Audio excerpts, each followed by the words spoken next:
Hi friends, ladies and gentlemen.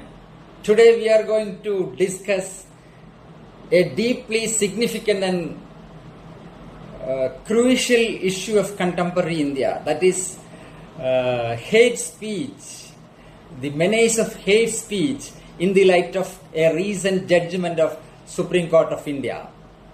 What I mean to say is that our Supreme Court has made a powerful observation regarding this topic, that is hate speech.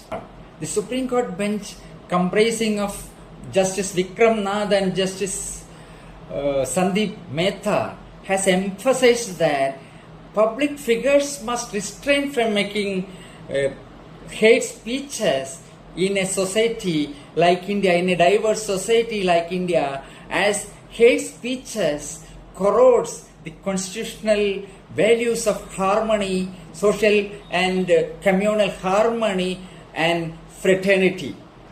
The Supreme Court clarified that hate speech has nothing to do with freedom of speech, but at its core, hate speech is a distortion of free speech which undermines the constitutional vision of equality and inclusiveness. So, public figures must be mindful that words has consequences, as an irresponsible utterance may lead to violence.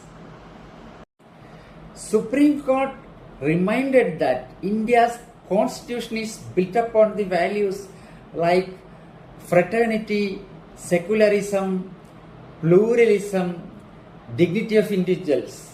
Hate speech attacks all these values.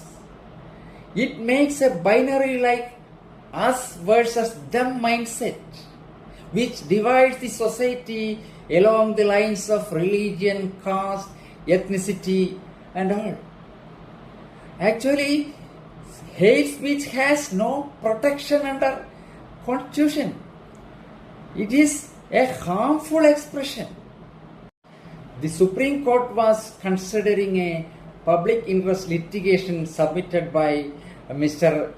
Ashwini Upadhyay seeking direction to the government to make strict legislation to curb the social menace of hate speech.